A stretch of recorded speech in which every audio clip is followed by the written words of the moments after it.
What's up YouTube? It's Mike back here with my last Battle City deck profile, and this time we'll be doing Yugi like I said before. He comes up last in alphabetical order, but I guess we saved the best for last. So this is a little bit of a longer one. Might have to cut this into two parts, but I'll try to go through this as fast as possible since a lot of these cards people are pretty familiar with. Um, Anyway, let's get right into this. Most of his normal monsters are pretty straightforward. Dark Magician, obviously. Have a Yugi deck without a Dark Magician, just simple as that. Summon Skull, which I feel is one of the most consistent cards of the deck just because it only needs one tribute. Jax Knight kind of goes with his new Knight, Knight threesome he's playing, as well as Beta the Magnet Warrior. And I play two Beta the Magnet Warrior just because I feel like it's his most, well, it's his best 4-star monster. Put it at that. 1700 attack 4-star, not bad. And it goes with his new Magnet Warrior trio. And then here's another part of his Magnet Warrior trio being Gamma the Magnet Warrior, 1500 attack. And then his last one over here being Alpha the Magnet Warrior, 1400 attack points. And that's his Magnet Warrior trio. And then the second part of his Knight trio being Queen's Knight, 1500 4-star, not bad. And then his another new normal monster he has is the King of Mythical Beasts, which is for his fusion. Most of his normal monsters are actually really new. Actually, they are new, aside from Dark Magician and Summon Skull. But then we move on to his ace card, Life of the Sky Dragon. Really hard to get out, especially in a deck that's not centered around summoning god cards, like String's deck was. How it's really easy to get Slifer out with the cards he's playing, but he plays it, so I play it in the deck. And then we have Buster Blader, another new card. Yugi really gets a lot of new monster cards. This another one is for another fusion he has, and it gains 500 for each dragon type monster your opponent controls or is in their graveyard. So it can come in handy if you're playing like a Kaiba deck. And then Archfiend of Gilfer, called Beast of Gilfer in the anime. Has a pretty cool effect. When it's destroyed and sent to the graveyard, you can target one face-up monster on the field, and that target loses 500 attack points. Dark Magician, another one of his signature cards that is brand new to Battle City. You guys probably know what's going on with Dark Magician Girl. I really like this card, as do a lot of people. Baphomet, the other part of his Gazelle, the King of Mythical Beasts, and if you get Baphomet before you get Gazelle, it's usually easier to bring out that fusion, just because of his effect. And then the last Knight of his Knight trio being King's Knight. And when you control this card along with Queen's Knight, you can special summon Jax Knight. And then Obnoxious Celtic Guard. Kind of an upgrade from his regular Celtic Guardian. It just can't be destroyed by battle with a monster that has 1900 or more attack points. And then another one of his defensive cards being Big Shield Gardna. Big 2600 attack points. A little bit of a drawback when it gets attacked into, but nevertheless still a good card. Electromagnetic Turtle. He uses this against his semifinal match against Kaiba. You can banish it, and the battle phase ends. It's fairly new, I think, to this game. I think it was recently printed, maybe a year or two ago, but definitely not when the anime was out. So, cool card, Electromagnetic Turtle. And then Karibo, obviously, another one of his sort of signature cards. He has a lot of good spell cards in this deck as well, a lot of ban cards as well in this deck. First of all being Change of Heart. You guys know what's going on with that card to control a monster. Polymerization, just one Polymerization, makes the deck a little bit more inconsistent, I guess, but I couldn't really find room for the other one. And then Double Spell. You can discard one spell and select one from your opponent's graveyard and use it as your own. Pretty cool if you get like a Pot of Greed from their graveyard. Pretty cool. And you have your own Pot of Greed, Hard Destruction. Two pretty cool cards, obviously. And then Soul Taker. We saw this in Arcana's deck. It just destroys one face-up monster your opponent controls, and then your opponent gains 1,000 life points. And then two more ban cards being Monster Reborn and then Brain Control. Change of Heart's definitely better since there's no life point loss.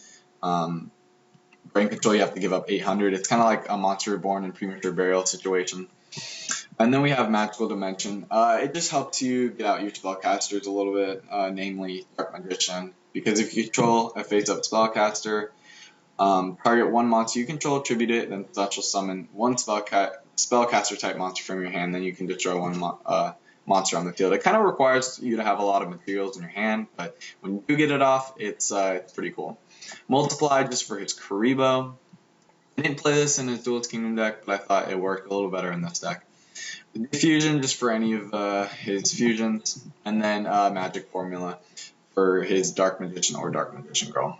And then last but not least, his trap cards. Time Seal, it just skips the draw phase of your opponent's next turn, which can come in handy. And then Mystical Wrath Panel. I think this card is pretty underrated. Activate only when a spell card that targets one player is activated, and then the effect of that spell card is applied to the other player instead. So, for example, if your opponent was to play a Pot of Greed, you can flip this up, and you get to draw the 2 cards instead of them. So it's a pretty cool effect. Double Mirror Force, just because I love Mirror Force. Who doesn't? Dust Tornado, just trapper spell clearance. Magic Cylinder, another pretty, probably the second best trap in his deck besides Mirror Force. And that's when an opponent monster declares an attack. You get to target that attacking monster, negate the attack, and inflict damage equal to your opponent equal to that monster's attack points that you negated. So really bad explanation of that, but pretty straightforward card. Magical Hats, definitely not as good as in the anime, and it sucks that they didn't have the anime effect, but it has its uses. Not a super good card, but it's still pretty fun to use. Spellbinding Circle, we talked about this in his Duelist Kingdom deck, pretty straightforward. And then 7 Tools of the Bandit, like a Trap Jammer, except you have to pay 1,000 life points, so it's alright. And then his 2 fusions being Dark Paladin, a fusion of Dark Magician and Buster Blader. When this card is face up on the field, you can discard 1 card to negate the activation of a spell card and destroy it, which is an awesome effect. And then it has sort of the same effect as Buster Blader, except it gains the attack points of Dragon-type monsters in either player's graveyard, except this deck doesn't have any Dragon-type monsters, so but still a good card nonetheless. And then Chimera, the Flying Mythical Beast. Kind of a standard fusion he went into. And then his huge side deck, which I will explain. Valkyrian the Magnet Warrior, I just feel like this card is not good in the main deck. I just feel like it slows it down, it's a dead draw, it's so hard to play, so I would only recommend siding it. If you want to play in the main deck, hey, go ahead, knock yourself out, but I just feel like it's better to side it out. And if you were going to play it, just take some other cards out, make the deck a little more consistent with the card. King's Knight, just a second. King's Knight, because getting that effect off in which you have to have King's Knight and Queen's Knight on the field can be a little hard at times. And then here's some cards that he played in the deck, but I chose not to play in the main deck. Exchange, you can go either way with this. Ancient Rules, another card he didn't play, or one of the only cards he didn't play that I have in this deck, I have in the side deck, is, I've explained this card already, just special summon 1 level 5 or higher normal monster from your hand, and that can just open up some plays for you, so it's an alright card to side out. In this deck, you don't really need to play it in the main deck, since there's not as many of those normal monsters, but I just keep it in the side deck just in case.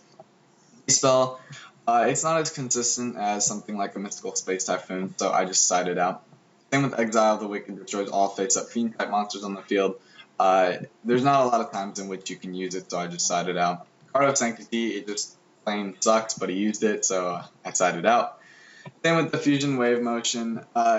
Since you can only use it with level 7 or higher spellcaster type monster, the chances in which you can use this effect are very slim, so I sided out. Premature Burial might come as a shock to some people, but I wanted to keep this in the side deck since I like the spell lineup in this deck right now.